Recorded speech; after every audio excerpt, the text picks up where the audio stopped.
start together on the article about the quality of Lishma.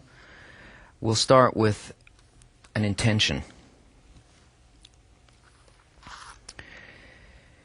One should not think that he's above his nature, like the Creator who can control his nature, because in that one's pride will only grow.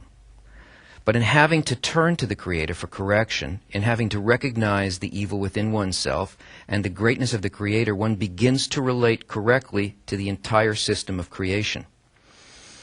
We need to remember that nothing can be achieved except by the power of prayer during the study. It's only this action that brings a person change, progress, and salvation. All other things that we have in life, whether we would want to use them or not, whether we're conscious or unconscious about the manner in which it acts upon us, everything is meant eventually to push us to this point of arriving at the book with the correct intention. The right books are in front of us, but it's the desire we need to accumulate. During the study, there's not much we can do, but before the study, in between times, and at other times, is the time for preparation.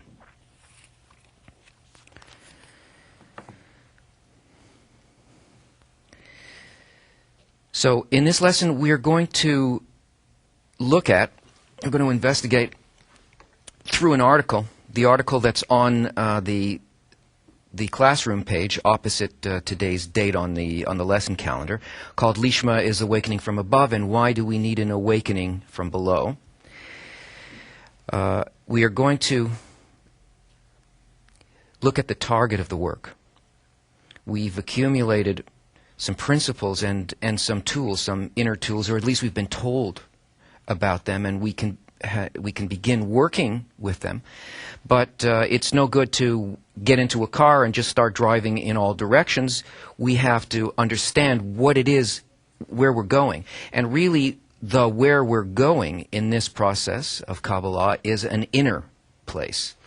It is aiming at a particular quality that we wish to attain. And we aim at it not through itself, but through its opposite, and that's something that we've learned before. We need to know when we're actually really engaging with the work. We need to know what it is that tells us that we're really going in the right direction, because the direction that we are going is not one we know about. It's not one, as that intention says, that really exists in our nature. It is what is really alien to our nature, above it. It's that inclusive level that decides things, that determines the laws by which we really function. It's not in us. Just like when we looked at trying to understand the nature of events that we call good and bad, it became clear that you can only really look at these things and understand our condition by viewing it from a higher level, a more inclusive level.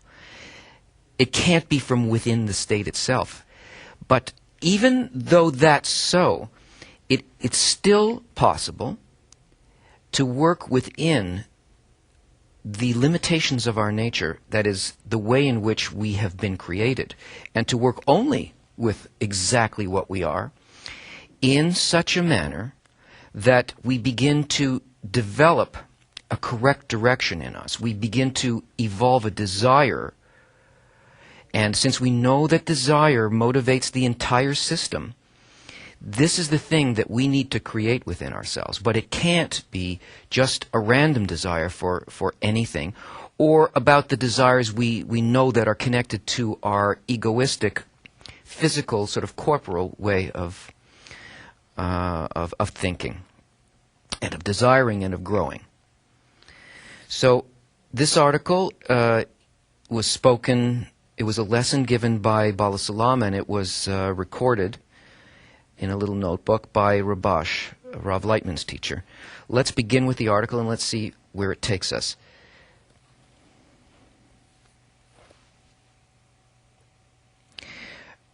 There's a question, even before we start, something that has probably been cooking with our friend Belkis from Dominican Republic. What can we do to accelerate the evolution, the process, the evolvement of our soul and to help humanity? What we can do is to unite. Why is it important to unite?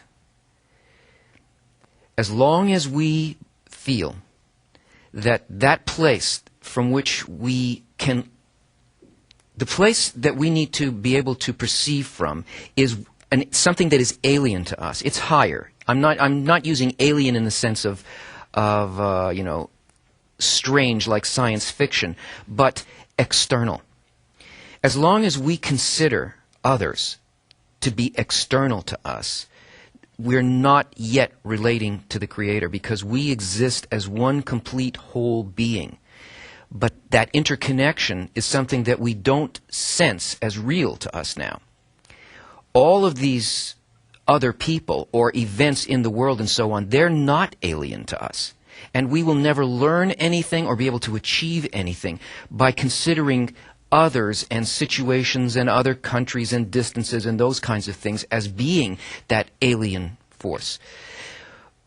And we will never learn to sense what that alien, true, higher force, external, higher, encompassing force that we call the Creator, our next step is, while we consider others to be the external quality. We have to be focused on the right quality. So what we can do for the world is to work as hard as we can individually towards the unification in our feeling desire with our friends that are working on this goal. By doing that, we allow all of humanity to start to direct itself to that upper power. Because until that interconnection happens to a certain degree, until it happens in a small group, humanity will continue to consider other countries, other people, other political systems and so on to be external forces, but they aren't. These are things within us. These are simply uncorrected qualities of desire within us. What we can do as people who come to the book is to work on articles, on study, and on the connection with others for the purpose of attracting that light that corrects us. So let's look at what Bala Salam says about how we can focus on the correct desire that will ultimately unite us, given the whole system of books, group, the right collection of friends, and a guide. Lishma is an awakening from above, and why do we need an awakening from below? In order to attain Lishma, it is not in one's hands to understand, as it is not for the human mind to grasp how such a thing can be in the world. This is because one is only permitted to grasp that if one engages in Torah and mitzvot, it should be, one is only permitted to grasp that, the comma's in the wrong place. If one engages in Torah and mitzvot, he will attain something. There must be self-gratification there, otherwise one is unable to do anything. So he's saying, guys, if what I'm hearing from the control room, is that the translation coming through a speaker? If so, please turn it down. Okay?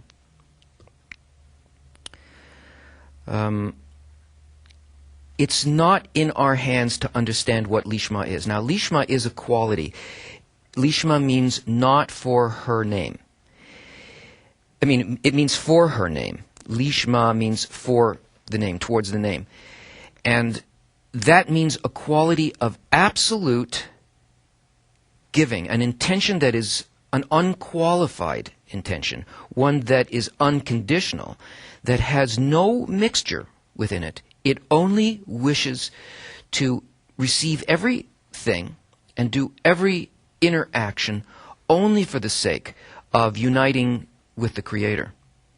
This is actually the state of attainment, but it doesn't exist at all within our nature. It's that upper force. It's the quality of the Creator.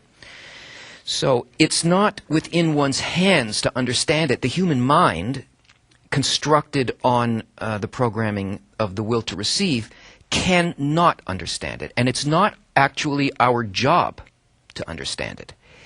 It is our job to create a desire to move towards that.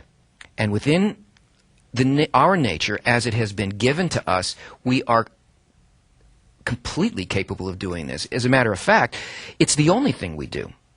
It's just that we aim at the wrong desire. That's why it's very important to identify this, the correct one. It doesn't work like we grasp things in this world. That's because it only happens, he says, if a person engages in Torah and mitzvot. What's Torah? It's instruction by the light. It is coming, wishing to proceed in one's life in order to reveal that surrounding light, so that a person will become corrected in their qualities. Yes, so this is kind of it's a contradiction, no? I'm going to proceed in order to correct a quality that does not exist in me and never will exist in me. But if a person works in Torah and mitzvot, which is that desire to change the egoistic form of a desire into the giving form of a desire, then a person will attain something. So we're not being asked, actually, to use some kind of abstract nature that we don't have. We are simply being required to work, to put in an effort in this Torah and mitzvot, and then something will be attained. And he says also there must be self-gratification there, otherwise one is unable to do anything. We are going to actually move forward in everything that we do according to our nature, and that's called lo lishma, not for her name, which means we're on the path. We are trying to develop this goal, but according to our nature, we have to always involve some kind of an egoistic drive. And that's the thing that's undergoing the change. But it's not undergoing a change in its matter. Not in the fact that we have these kinds of desires, but it undergoes a change by the development of a desire that it should change. Because the system is arranged always to respond to desire. He says, instead, receiving Lishma, this is an illumination that comes from above, and only one who tastes it can know and understand. It is written about that, taste and see that the Lord is good. So despite these limitations, despite the system that the sages tell us about and the tips that they give us, the advice they give us on how to use our nature, still, in the end, it is given from above. It's not something we create, but there is a response that happens from above, a response to something that we do, an effort in this desire to transform ourselves. And there is an actual attainment. He says, as it says, taste and see that the Lord is good. This is not a religious process in which we leave things in belief and think that certain actions or efforts that we do produce something we don't feel. It's okay, we'll feel it later. No, this is a process of actually tasting. If we identify correctly how that system of desire exists in us, how it functions, and what you can call effort in the work. He's saying that a person has to engage in Torah and mitzvot. The engaging is the yagia. It is effort. So where is this effort? Questions? John from Malaysia, what happens to goal setting and all those that self-development stuff?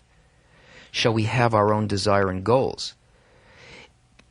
John, if you're referring to the stuff of your everyday life according to what you want to achieve or need to achieve for the sake of your family, or even what you love to do in terms of work and so on, that's on the level of necessity.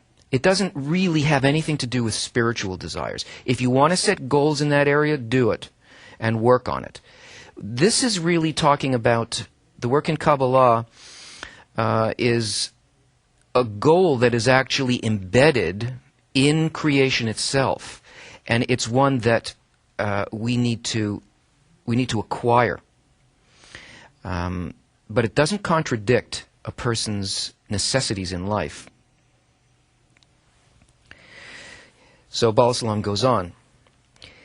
Thus, we must understand why one should seek advice and counsels regarding how to achieve Lishma.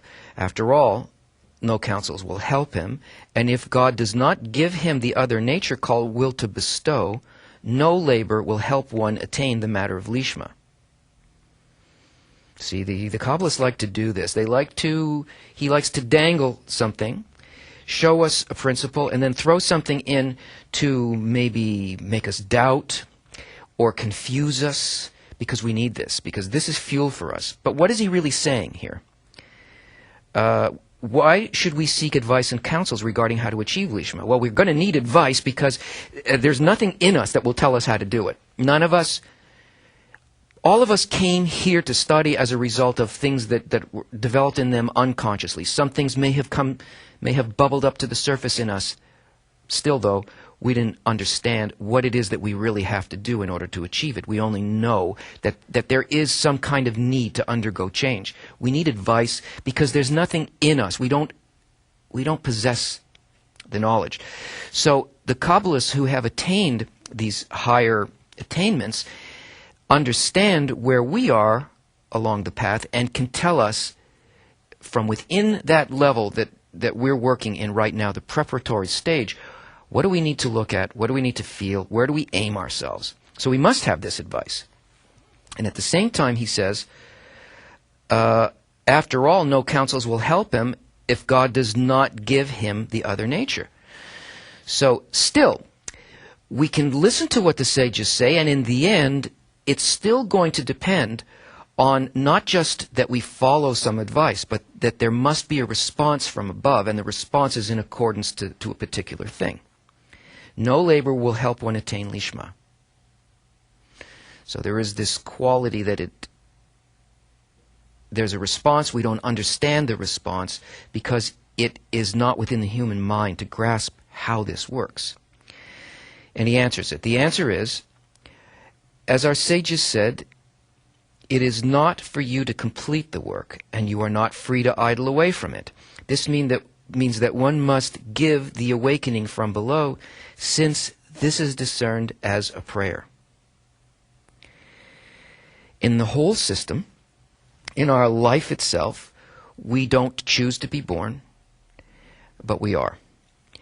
We don't choose the system that we're born into, but we're in a particular system. And the system, and as we'll see in next week's lesson, how completely this system actually determines things for us and leaves us only a very small area in which we have some leverage in the system. We're in it, and he says it's not for you to complete the work. We're here, we're limited within what we work with. There's one thing that we need to do. We are not responsible for the outcome. You know, that could make us upset and we could feel powerless. On the other hand, we could feel like, phew, because I can't see actually how I could possibly, says the ego, how could I possibly attain this? I don't have the means of doing it. Well, we don't have to be concerned about outcomes. We really only have to be concerned about the quality of our connection and our effort. The outcome happens as a result of an answering to a prayer. Okay, so what is a prayer? We've spoken about it before, but it bears repeating over and over and over again, really, because it doesn't become clear to us until things really become revealed in how we respond to this system. A prayer is a need. It's a need that we cannot get under, over, around, or through. We must be led to a place where the very thing that we need, even if we can't speak it, even if we don't really want it or are afraid to ask for it because we don't believe it's so, or that we don't believe that we have the capacity to it, even to feel that kind of not the kind of suffering that doesn't bring us anywhere, but a kind of suffering to feel, I want this, I can't even ask for it, but I know that it's something that I want more than anything else. To be brought to a place like that, in working in Torah and mitzvot, in this effort in order to change our nature and build a desire to change our nature, even that's a prayer. So the system outside of us and inside of us is constructed in order to bring us there, for us to make a particular kind of effort. What is that effort? Questions?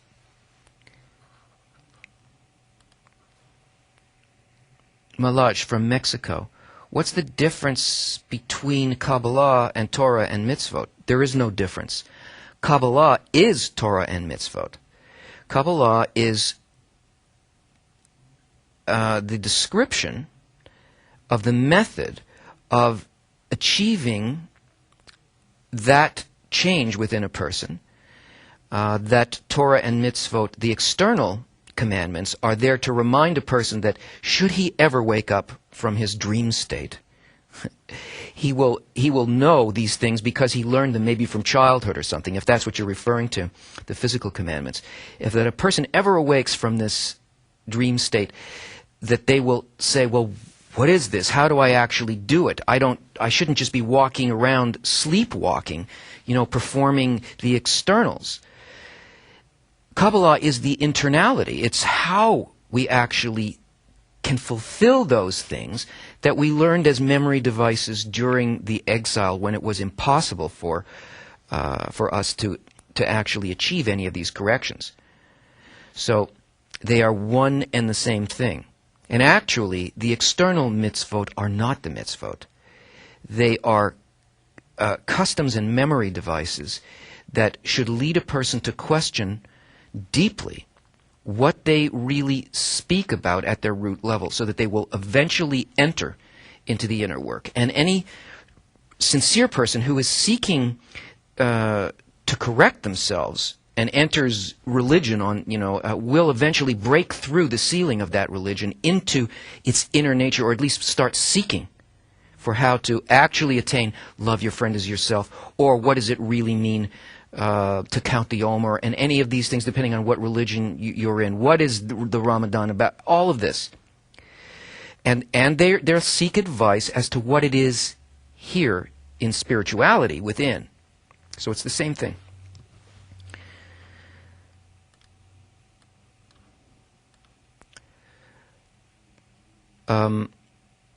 There's no name here. How do you differentiate between Lishma and low Lishma? Do they feel different? They do, and I'll let the article do that. I'm not going to answer it at this point because we haven't reached that in the article. Mickey from Michigan. How do we achieve this desire when the ego is so present in everything we do? This is what the article is going to describe to us. It's going to actually describe the sensation. What happens in a person and how you know that you're actually working with the ego in order to sense the light, its opposite. Cecilia from Manila, is tasting referred to in the article the same as actually experiencing it to feel that the Lord is good? Yeah, that's right. It means the actuality of sensation within the desire to bond with the Creator, that it really enters into a person's sensation. Lesvi from New Jersey, Kabbalah is not a religion, but is related always to the Creator and also about the tree of life. Yes, but the tree of life is just, it's like a scientific diagram showing, or, like a wiring diagram that shows something about inner states and levels. It's purely Kabbalistic, and the Creator does not mean some kind of a nice guy with a beard. It doesn't mean some kind of a creature entity. It's talking about the general law of the universe, that essence of life itself, and it's a quality. The Creator is the quality of pure bestowal that never stops. It's always, always bestowing. And for any individual, according to how they sense things in their own vessel, it's always only a person's next best state. The Creator is actually our best possible state. Not hidden from us, but tasted and experienced within us through the connection with all of life, and having exactly the same attitude towards all of creation as this eternal giving force. So it's not religion. It's a description of nature. It was made a religion when people placed themselves very far away from it, and it was given over by people who had, and taught by people who had no connection with the spiritual level. But it's not religion. It's a science. Moshe from New York, can Lishma be attained through a sincere dialogue with the Creator, be it nonverbal or spoken aloud? No, that's impossible, because a person has no contact with the Creator at all. That's imaginary. A person can think of anything. I'm talking to the Creator is listening to me. But the Creator does not listen to anything that's in a person's heart whatsoever, except the effort that Baal Salam is going to speak about here. It's that desire in a person. You can't talk to the Creator except with your heart and your need. Okay, so let's go on.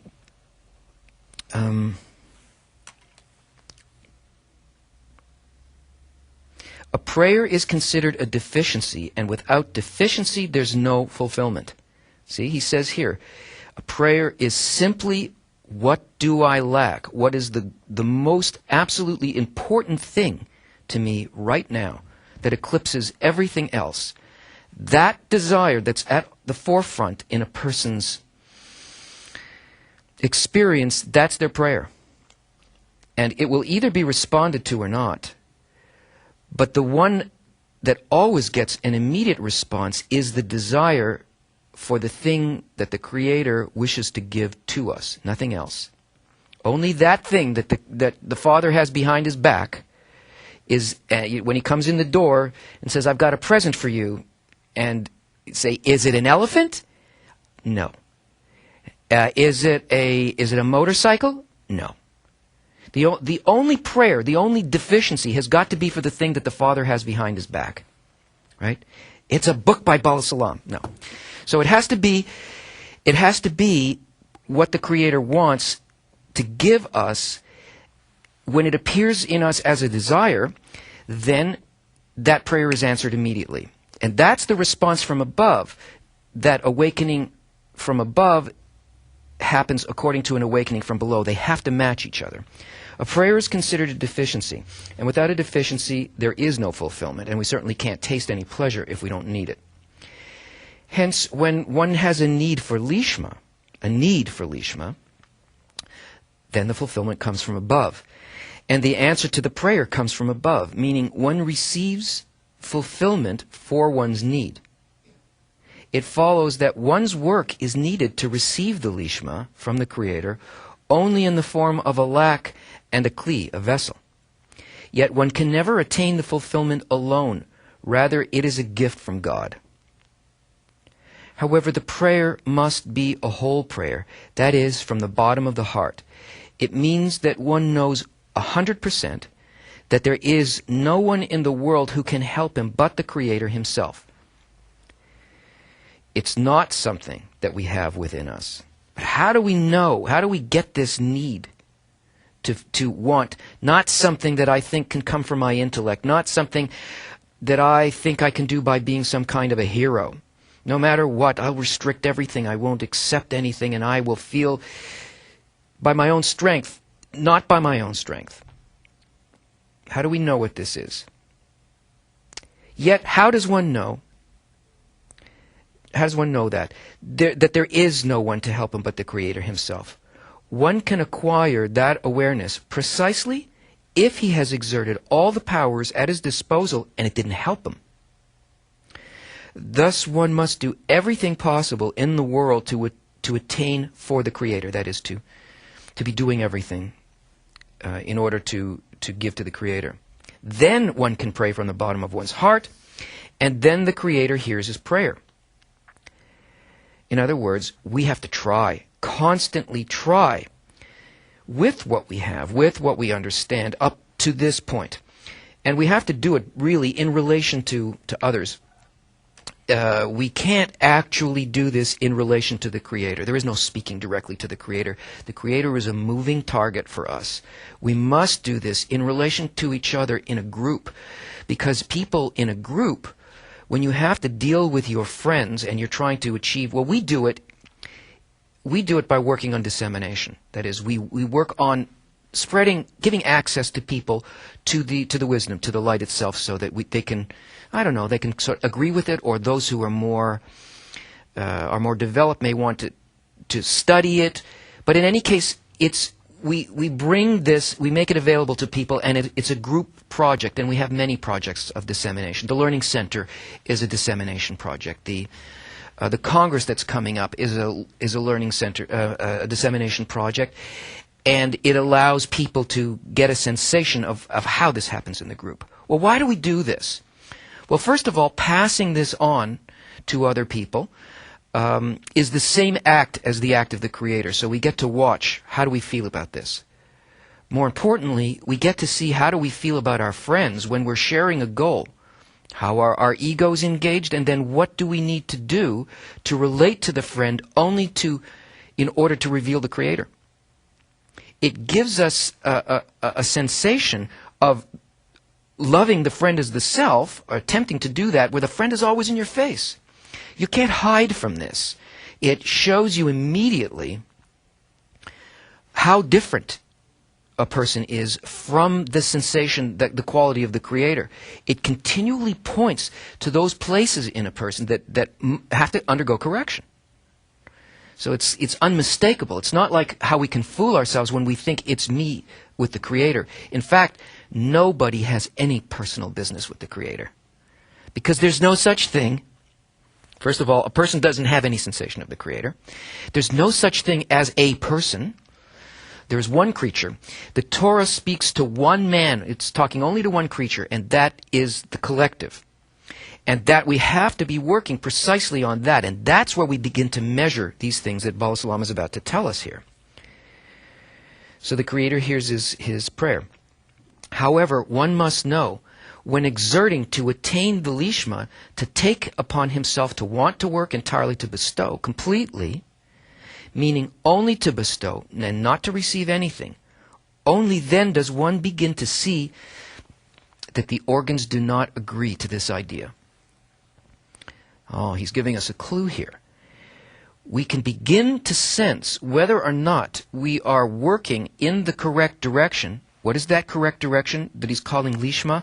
To take upon himself to work entirely, to bestow, completely, meaning only to bestow and not to receive anything. That is, not to be working as an individual for myself, but to be working with my friend for the whole of humanity in order to attain this unity between us and to allow the light to actually change not only me and my relationship to my friend, but as a result of that unification, it will change everything below us as well and help all those in the world who need to come to this realization as we're going sort of head on towards the wrong kind of a meeting with the unification, or what they call the globalization of the world. Nature's pushing us to this. We're entering it, but we're entering it backwards. And the world needs to understand this.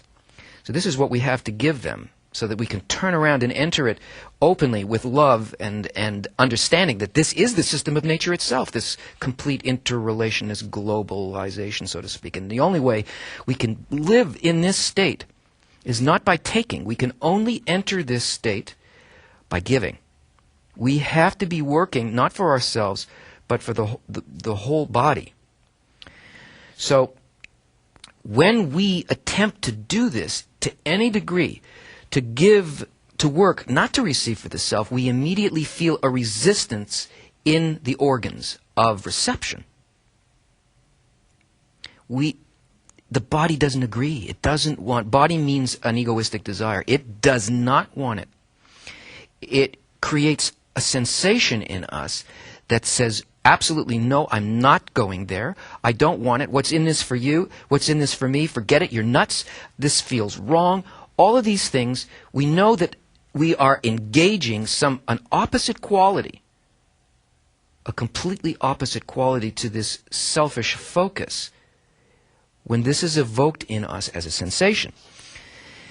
So, he says, from that, one can come to clear awareness that he has no other counsel but to pour out his complaint before the Lord to help him, so that the body will agree to enslave itself to the Creator unconditionally. Don't misunderstand this terminology, enslave. He means completely to dress in it, to embed ourselves in it, to understand and feel the natural connection to this, and to function not like ourselves, but like the higher force. Unconditionally. As one sees that he cannot persuade his body to annul his self entirely. It turns out that precisely when one sees that there's no reason to hope that his body will agree to work for the Creator by itself, one's prayer can be from the bottom of the heart, and then his prayer is accepted.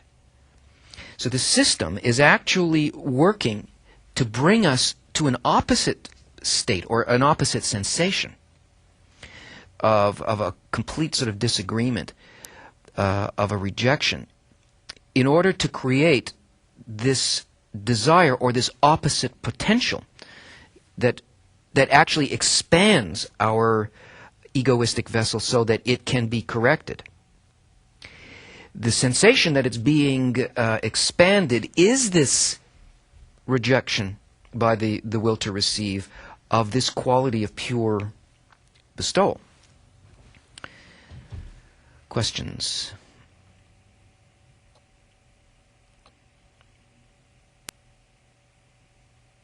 Monty from Washington, D.C., can we expect to sense the granting of Lishma by the Creator, and if so, gradually or all at once? The whole system is gradual, and of course, if we don't expect to sense this, we can't really evolve a desire towards it. I don't think anybody's here thinking, it's not possible. This is too much work. So I think that you already feel that there must be some possibility, or that, we're just stringing you along, but you're hoping that it is possible to receive it. Well, it is. And it happens gradually because it requires small efforts that become larger and larger and larger and larger until the ego evolves itself to its maximum opposite quality to the Creator, and then it becomes completely corrected in total Lishma. Ricardo from Philippines, is there a prayer that one must pray? What position should one do while in prayer? Ricardo, no words and no physical action has any effect on spirituality at all. These things are really basically traditions or superstitions. There's a complete disconnect in terms of influence between the physical world and the spiritual world. This world that we live in is a result of things that happen on the level of intention, desire, and love. Nothing happens here first. Nobody, not the politicians, not the priests, not anybody, has any control over anything here in this world by any egoistic or physical action. The only influence that exists are influences or forces that come from that higher level of those things that we call forces that are actually states that are like the Creator's quality of bestowal. That which creates, gives life on the lower level, sustains that life and guides that life. And the only thing that does that is the quality of bestowal. That quality, the Kabbalists tell us, is at rest, meaning it doesn't change, never. It's only we who change as we go through this effort in revealing the difference between us. Those things that our will to receive says to us, like, get the heck out of this course now. Those kinds of things that tell us that there is this quality of light. And we learn to overcome that and become more like it. That's prayer. No action is a prayer.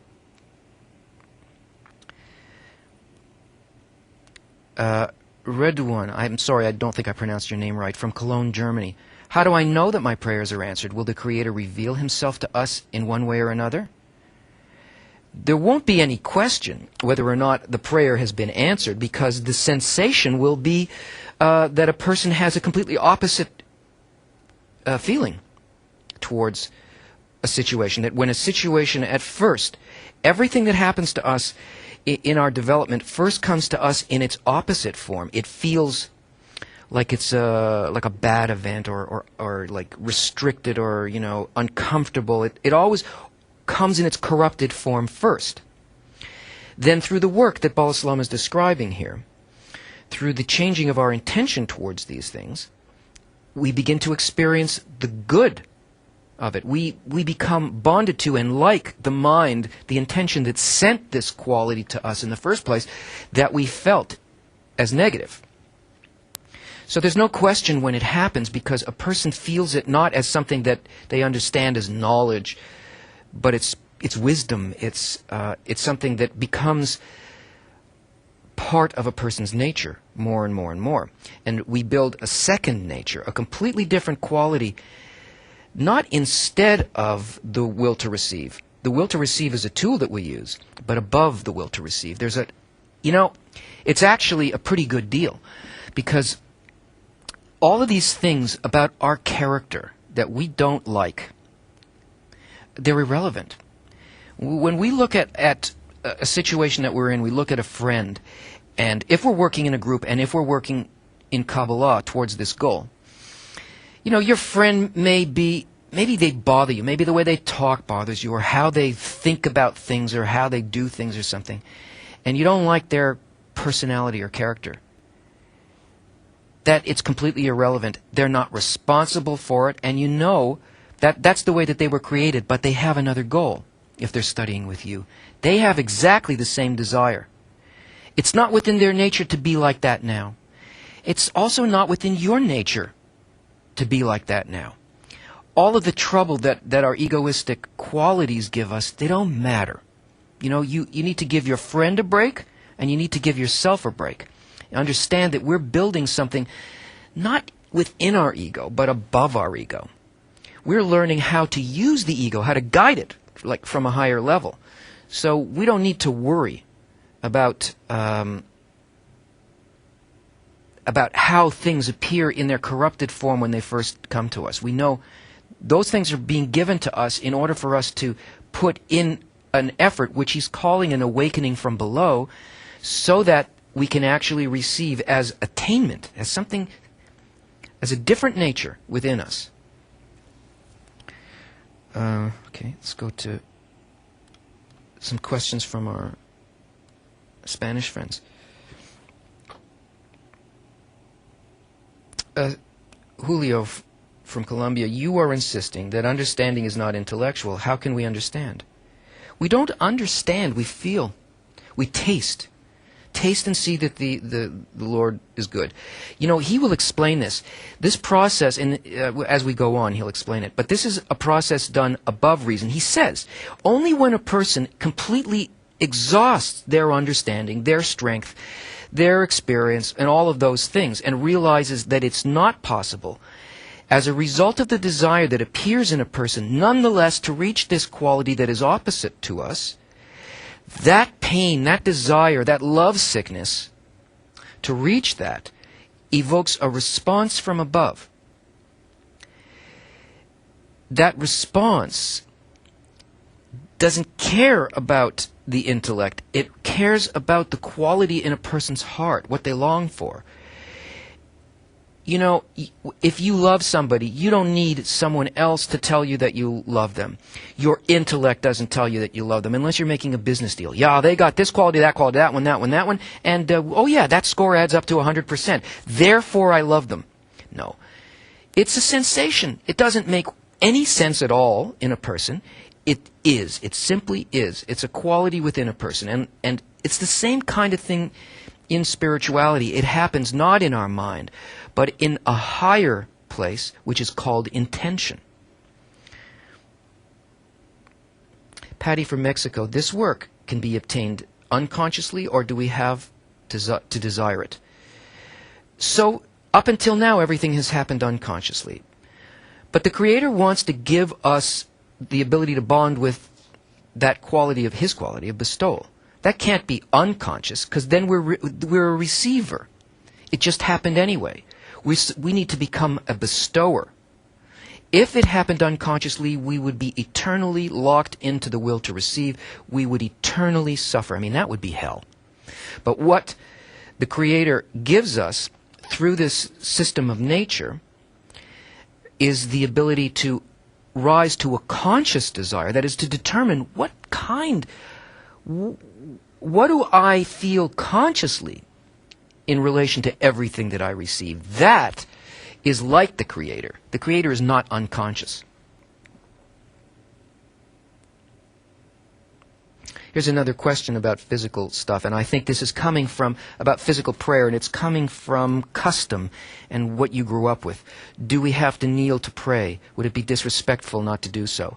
You can swing from a chandelier while you're praying. A prayer is a desire. It is not some physical act. It's not words on the tongue. The Creator does not listen to the tongue. He doesn't care if you wear your knees out. This is for people in order to believe that there is such a thing as the Creator, that there is such a thing as spirituality. But to enter spirituality, we have to have a correct focus and priority. If we put our attention on physical actions, we will never, ever sense spirituality. Not saying don't do them. Not saying, leave your custom or leave your religion. Whether you're an Orthodox Jew or a devout Catholic, it doesn't make any difference. The point is, that's not how you do it. That has to do with there is such a thing. Kabbalah is the manual. It's the how-to. So it doesn't matter if a prayer can happen as a result of the sensation that a person has in trying to achieve this. Okay, so let's continue with the article.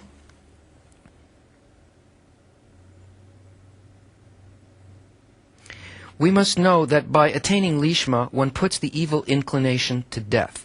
The evil inclination is the will to receive. And acquiring the will to bestow cancels the will to receive from being able to do anything.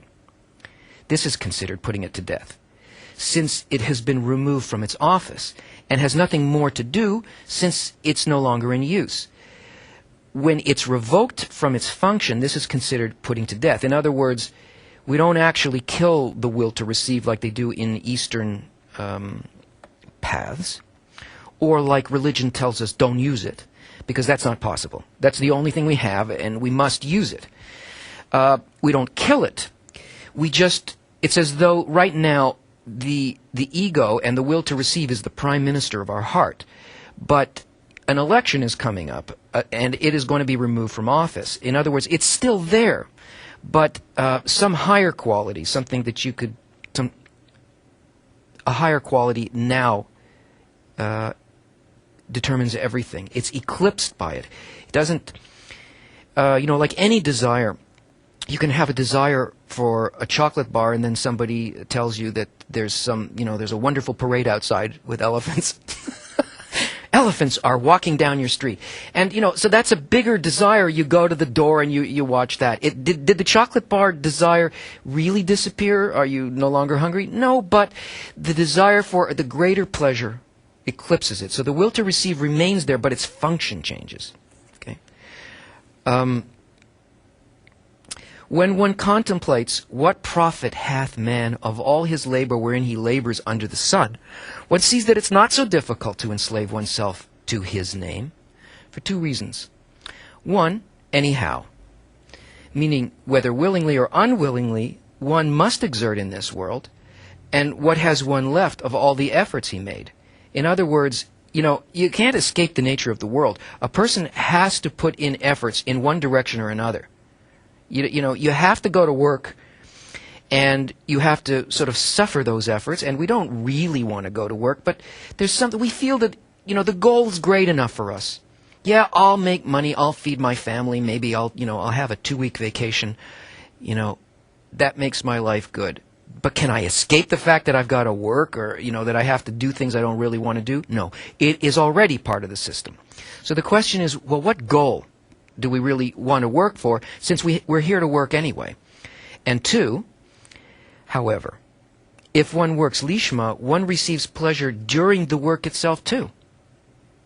According to the proverb of the Seir of Dubna, who was a Kabbalist, who spoke about the verse, "Thou hast not called upon me, O Jacob, neither hast thou wearied thyself about me, O Israel."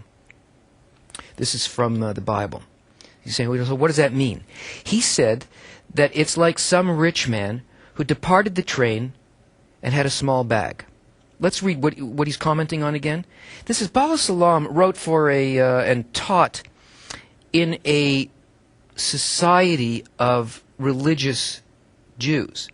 He himself was a Kabbalist, and though externally he did these things, internally what he was dealing with was really the transcendent aspect, the spiritual aspect, the inner part. And that's what he was teaching people, not how to do the externals. They already knew all that, and that was the culture. But as a result of that, everybody in that culture at that time, and it's been traditional for a long time, they always they take verses from the Bible and they look at it from different positions, and they try to reveal what the sages were really speaking about in these verses. You know, what was Moses saying here, or what was the prophet saying here, or so on. Today, it's no longer necessary, and we don't have that kind of background. So, if he were teaching today, it would be pretty much in the form, like in a scientific form, because his book, his big textbook, Talmud Eser Sephirot, the study of the 10 Sephirot, is done not with referring so much to this, even though it's built on those things, but it's done in a very scientific language. So don't get thrown by the fact that he's referring to things in the Bible. He is trying to explain a principle in nature by doing that. So he's referring to, "Thou hast not called upon me, O Jacob, and neither hast thou wearied thyself about me, O Israel." He said that it's like some rich man who departed the train and had a small bag. He placed it where all of the merchants place their baggage, and the porters take the packages and bring them to the hotel where the merchants stay. The porter had thought that the merchant would certainly have taken a small bag by himself, and there was no need for the porter for that, so he took a big package. The merchant wanted to pay him a small fee, as he usually pays, but the porter didn't want to take it. He said, "I put in the depository of the hotel a big bag. It exhausted me, and I hardly carried your bag, and you want to pay me so little for it?" The lesson is that when one comes and says that he's exerted extensively in keeping Torah and mitzvot, the Creator tells him, "Thou hast not called upon me, O Jacob." In other words, it wasn't my baggage that you took, but the bag belongs to someone else. Since you say that you had much effort in Torah and mitzvot, you must have had a different landlord for whom you were working. So go to him, and he'll pay you. The will to receive wants to receive some kind of benefit in the work. It says, "I put effort in, and I must receive something from it." But he says here in this number 2 about something that we need to know about this work, that a person receives their payment, a pleasure, not afterwards, but in the very involvement, that it happens within the person, not later, but in the process of revealing this quality opposite Lishma, that allows the Lishma to happen.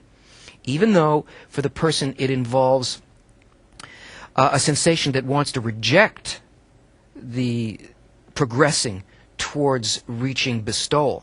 Even though it's all that, the whole process gives to the person a pleasure in the work itself. So he's saying, if you demand, you can begin to see right away that if there is a demand in the work for some kind of payment, we're triggering now, we're discovering now what it is that's opposite. You didn't work for me. You didn't work for me, O Jacob. You didn't call upon the Lord.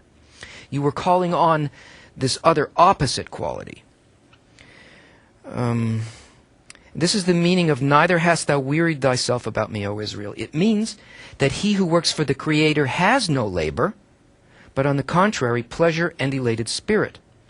However, one who works for other purposes can't come to the Creator complaining that the Creator didn't give him vitality in the work, since he didn't work for the Creator, but for the Lord to pay him his work. Instead, one can complain to those people that he had worked for to administer him pleasure and vitality. And since there are many purposes for low Lishma, that is, all kinds of desires that are not bestowal, one should demand of the goal for which he had worked to give him the reward, namely pleasure and vitality. It is said about them, they that make them shall be like unto them, yea, every one that trusts in them. That's a reference to, you know how they say, to idols. Those who build idols will become like them. They'll become like stone. You know, they have eyes but they can't see. They have hands but they can't feel. In other words, they don't sense spirituality because they are looking for a fulfillment from the will to receive. That's an idol. But see, he's saying here, look, there's an expectation that since we're working in this path, we should feel a vitality, and that will tell us that you know, we're functioning correctly. But he's saying no. That's lack of vitality, that need that happens in us when we work towards this, is precisely the clue that begins to tell us what should be opposite to that. We look at this quality, and then we have to imagine, you know, what we consider the Creator to be at our given level. What would the quality of bestowal be? Can I understand that in my intellect? No. I feel it, but I feel it by its oppositeness.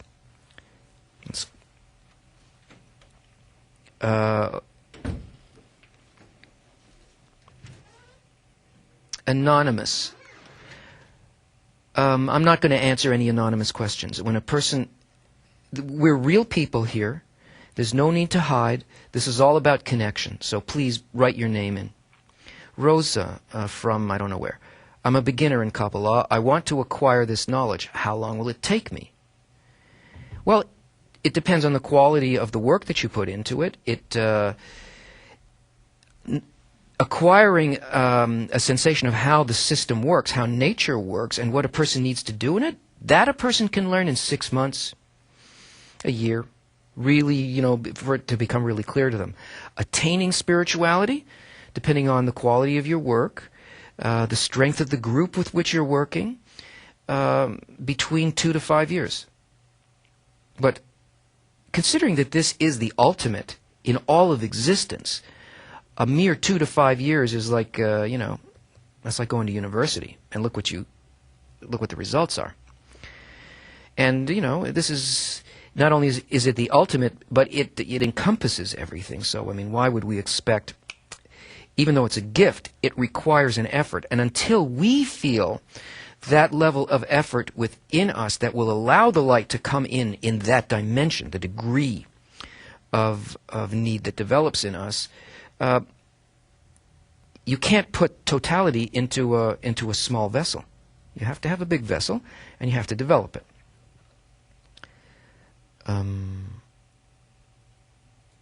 Marco from Argentina. So taste is not considered a physical action. No, it's not. It's considered it's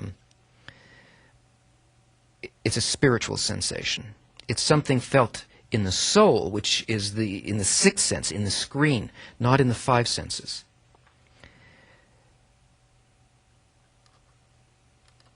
Okay.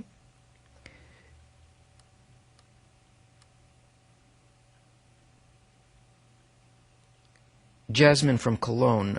I still struggle about when do I know I'm on a spiritual level. When you enter one, you'll know you're not on a spiritual level. You're in a period of preparation. You're just learning right now what the target is, and as soon as a person tastes it, it's unmistakable. Elijah, do we do the Kabbalistic cross, and when? No, we don't do any. That has nothing to do with Kabbalah. That came from someplace else, and somebody said it was Kabbalistic. It has nothing to do with it. Madian from Spain. For a desire to be a prayer, does it have to be so intense that it becomes really more important than our own life, or at least the driving force for it, or can it be something less radical? It can be that momentarily, but it is the sense that a person feels sorry that they don't feel that. Everything that we feel, the preparation, the awakening from above, happens only within the will to receive. We can't fool ourselves into thinking that we're already in this other state. We don't yet have a desire to have this desire. But if we feel, as a result of everything that we attempt to do, that this is not happening, and I wish that I could call on the Creator to give this to me. I wish I could reach this. That's the awakening from below. It's still happening within our limitation and our will to receive. But that's the prayer. We're not expected to be what we aren't. But we are simply expected to do what is called an awakening. Just that spark inside of us to desire in the correct direction of only for the Creator, only not for myself. When that happens in a person, it's already felt as though it is a greater desire than our own life. And then the response comes from above, lifts us to that, and it does become greater than what we consider to be life on that level that we just transcended. John, how do we know what the Creator wants? Well, it's a correct question. We don't know, but we do know what the Kabbalists tell us, and that is the purpose of creation is that the Creator create a creature and to fill that creature with complete good. That's what the Creator wants, to fill us with good. Now, what we need to do is to test that out through the method that Bala Salam is telling us here to see whether or not that's true. And through the effort to do that, we develop a desire. And then, in that desire, can enter a clear attainment of what it is that the Creator wants. First, it feels like a blow.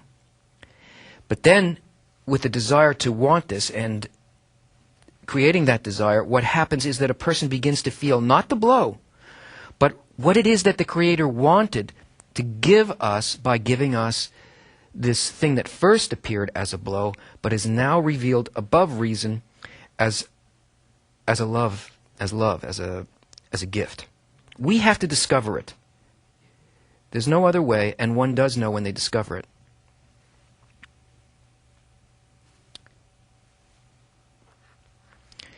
Yes, and George is asking from New Jersey, so that's why we need a masach to sense what the Creator wants to give us. The masach is that anti-egoistic intention. It's that desire, not for myself, that builds this need. If we didn't have this intention, no, I don't want to. I want to do this only for the desire of my friend, only for the Creator. If we didn't have that, we wouldn't sense anything. We would strictly be receivers. This is a spiritual sense that puts up a resistance in our intention. Okay, I'm going to go on to Ricardo when I go back to the questions. But let's go on, because this is a spectacular article.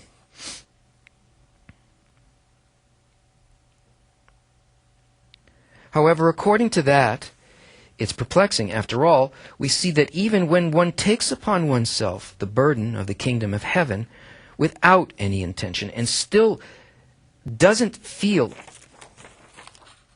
any liveliness, to say that this liveliness compels him to take upon himself the burden of the kingdom of heaven. And the reason one doesn't take upon oneself the burden is only because of faith above reason. It's complicated wording.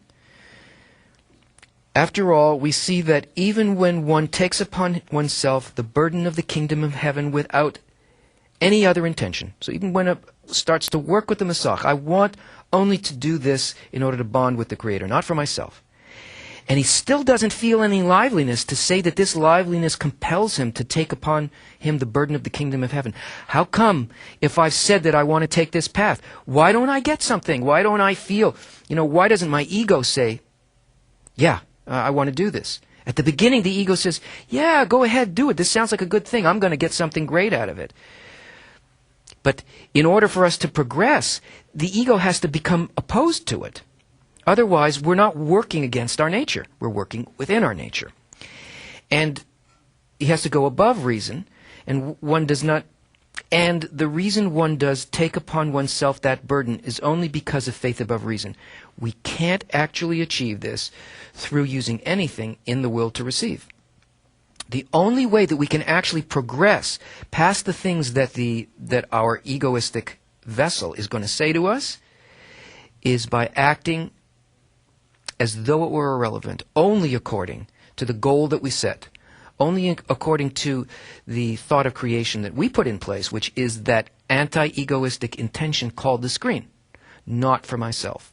What can I receive or do only in order to fulfill the Creator, to please the Creator? In other words, one does it by way of coercive overcoming unwillingly, against the will to receive. Thus, we might ask, why does one feel exertion in the work, with the body constantly seeking for a time when it can rid itself of this work, as one does not feel any liveliness in the work? According to the above, when one works in humbleness and has only the purpose of working in order to bestow, why does the Creator not impart him taste and vitality in the work? The answer is that we must know that this matter is a great correction. Were it not for that, meaning if light and liveliness had illuminated instantaneously when one began to take upon himself the burden of the kingdom of heaven, one would have had liveliness in the work. In other words, the will to receive too would have consented to the work.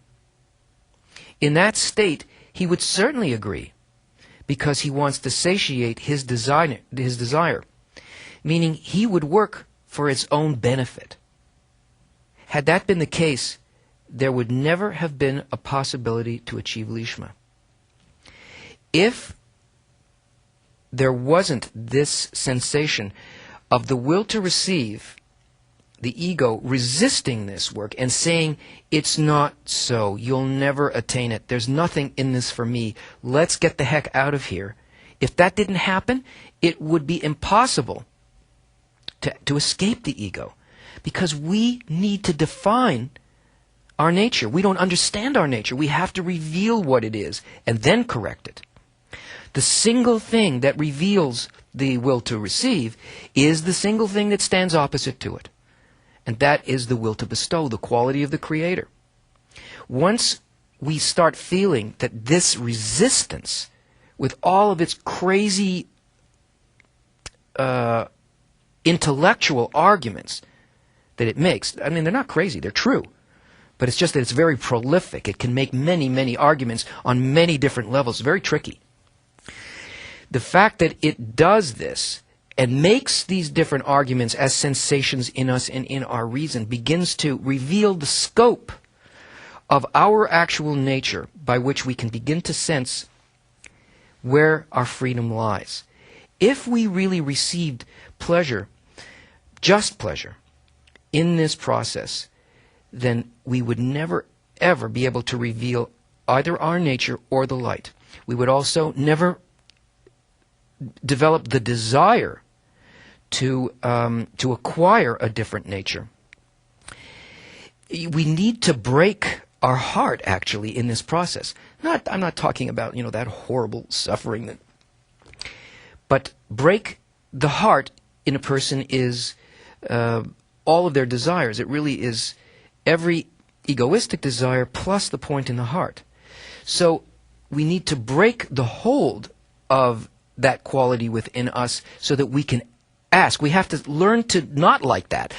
Not want primarily to be filled and receive vitality in the work. What we want is the truth. What we want is the giver. We want the quality of the Creator, not the gifts of the Creator, but to be able to give. To be the difference between receiving money and being money. If it didn't work against us in this way, we would never develop this desire, and we'd never be able to receive what the Creator wants to give us. In that state, he would certainly agree. All right, I said that. So, this is so because one would be compelled to work for one's own benefit, as one would feel greater pleasure in the work of God than in corporal desires, and thus one would have to remain in lo lishma, since in that he would have satisfaction in the work. Where there's satisfaction, one can't do anything, as without profit, one cannot work. I mean, we're built that way. We have to feel that. So it follows that if one received satisfaction in the work of lo lishma, one would have to remain in that state. We would be robots. This would be similar to what people say, that when there are people chasing the thief to catch him, the thief too runs and yells, "Catch the thief!" And then it's impossible to recognize who is the real thief so as to catch him and to take the theft out of his hand. In other words, if this didn't happen, if this resistance, if we didn't feel a lack of vitality in the work, we would not be able to discern whether we are working actually in spirituality or towards spirituality in the quality of the Creator, or if the will to receive was disguising itself as though it was spirituality, which is really what you find in most paths. You have to have this work against our egoistic nature in order to be able to make the discernment between what direction we're aiming at and what we want to leave. This is so because the primary requirement from a person is to come to devakut, cleaving, adhesion, bonding with the Creator through one's work, which is discerned as equivalence of form. We have to become exactly like that quality, where all of one's deeds are in order to bestow all of them. Lishma is not giving a little, sometimes to give and sometimes not to give, because that's not the quality of Lishma. That's not the quality of the Creator, is always and only to give. It's not a sometimes thing. It is a quality at rest. It never changes. It is always in pure bestowal. So that's the thing that we're aimed at reaching. And that's called bonding with the Creator, or the Creator's quality. That's equivalence of form, where all of one's deeds are in order to bestow. It is as the verse says, "Then shalt thou delight thyself in the Lord," meaning then, the meaning of then is that first, in the beginning of one's work, he didn't have pleasure. Instead, one's work was coercive, meaning against our nature. That we have to go above reason, above what the will to receive tells us in the mind and the thoughts that it erects in order to serve its selfish desires. We have to go not by that mind, but by the mind that comes from the Creator in our effort against this. The gift that comes from above, the awakening from above in response to our desire. However, afterwards, when one has already accustomed oneself to work in order to bestow and not to examine himself if he is feeling a good taste in the work, but believes that he's working so as to bring contentment to his Maker through his work, one should believe that the Creator accepts the labor of the lower ones regardless of how and how much is the form of their work, in everything. The Creator examines the intention, and that brings contentment to the Creator. It doesn't matter, he says here, how much. If that desire to work against the will to receive, to change the nature, that sort of shame or the beginning of why can't I even turn to the Creator now? That's what the Creator examines. And that's what brings pleasure. And it doesn't matter if it's small or if it's great. It's all great. Because once it touches that quality towards that desire, to any degree, it partakes of something that is at rest, that is eternal. And it already is the greatest that a person can achieve at that particular level. And it's as a result of that, engaging that desire above reason, that the person is lifted from above.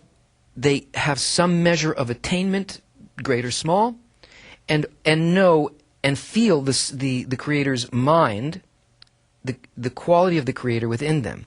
Then one is imparted. They receive that. Then shalt thou delight thyself in the Lord. What is delighting in the Lord?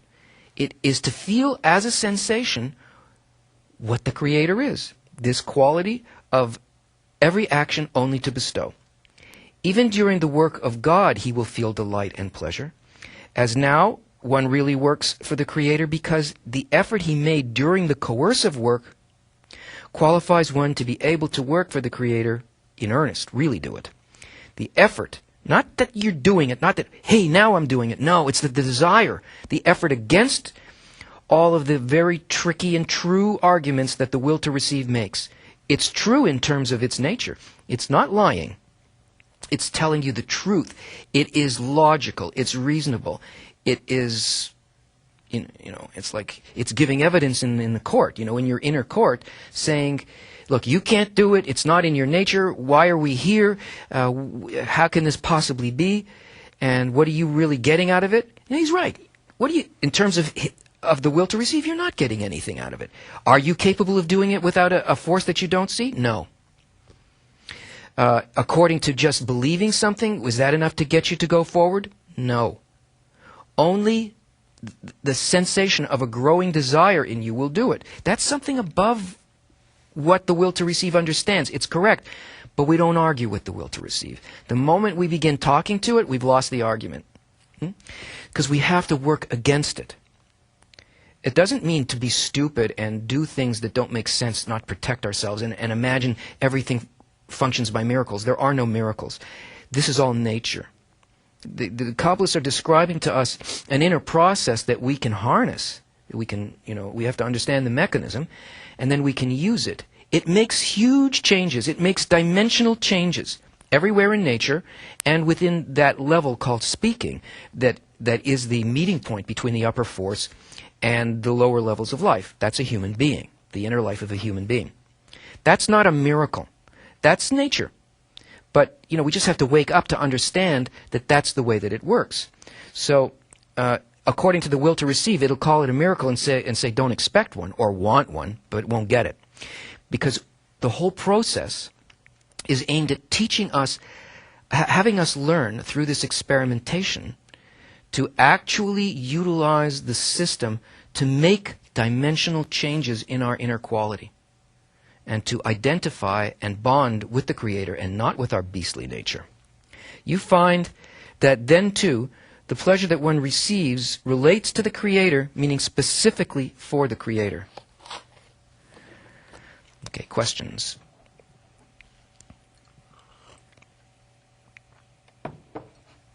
What's the first thing that Pablo from Atlanta, what is the first thing that I have to do in 3 words, please? Watch all lessons. Go back and watch the lessons and build up your understanding to this point. If you've just started now, it's not going to make very much sense to you. One needs to want to bestow to the Creator. That's what you need. That's what you have to do, and you have to learn from the advice of the Kabbalists, of the articles, to bond with the other people here. With that same desire that you have to reach the Creator, you must see it and feel it in the people who are studying together. Only through that connection, which is really a connection of giving, can we possibly rise to another level. And that's because, let's go to the overhead camera. We're there? Okay.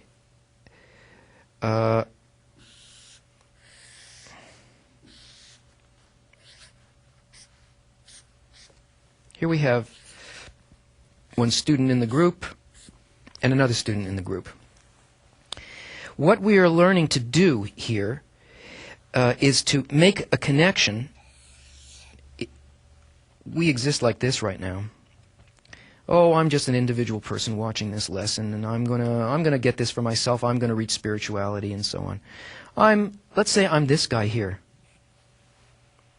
Pablo. And here is Demir, Ricardo, Lesbi, people all over the map who are learning with us. And what we need to do is to build these connections between us, because we have to start sensing not these things as opposite or alien to us and try to figure out, well, what is this person doing and how did this person affect me or this deed or whatever. We have to learn what's out here, because this is the Creator. We have to first interconnect here through love your friend as yourself, which we will learn about. We have to make these connections until we feel the desires, this desire to reach the Creator in each one of our friends to such a degree that we reveal all of this really as our own desire. And when this is completely full, we rise to the next level. How? Because we tend to think that we have to, as individuals, we must rise upward, ever upward through these, 125 steps. But we can't do that against the Creator because, as far as we're concerned, what Creator? I have no sensation of the Creator at all. The only way to gain the sensation of the Creator is to start building connections. Oh, my battery's going to go. This way, towards the friend. Let's say up here, here's the barrier. Here's physicality, and above this is spirituality. How do I do this? By making a connection with my friend. So any degree that I work in this direction towards sensing the need and the desire of my friend and wanting to fulfill, not for myself, but to connect with the desire of my friend, it doesn't just work horizontally towards my friend. It builds an ascent within me. This desire, not for myself and towards my friend, is really an arc that rises this way, upward. So the more I attempt to connect and work against my nature to connect to my friend, the higher this arc rises towards spirituality. And when ultimately that connection is made, and it happens both ways, the Creator is revealed both by the arc swinging up above the barrier until we enter spirituality, but at the same time what occurs is that the Creator is revealed in the connection between the friends.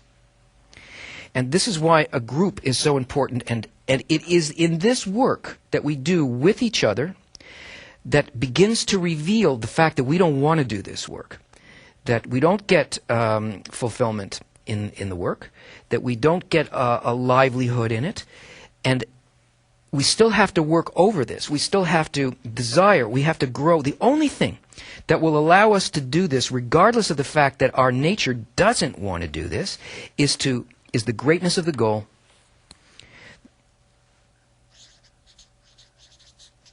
greatness. We need to inspire our friend to feel how great this goal is, to give our friend the impetus to want to reach this regardless of the fact that our nature doesn't want it. And the greatness of the goal will make us work above our egoistic desires and keep attempting to make that connection between the friend. That's why we work in a group. That's the tool that's given to us that allows us to actually eventually reach this Lishma. And it's also the practical aspect of Kabbalah.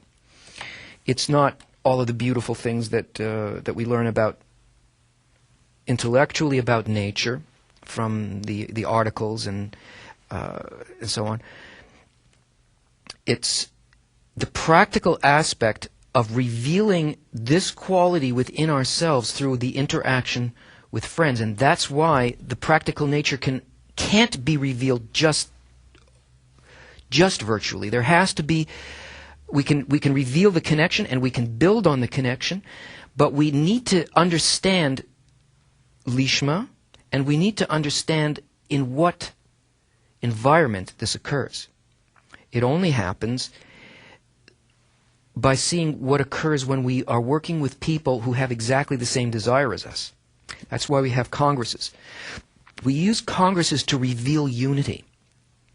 A person can't grasp this intellectually, but when you come into an environment where you have the force of, say, 600 people who all have the same goal and who are giving the greatness, they're advertising basically the greatness of the goal to one another, and also studying, and also, having fun together and eating together.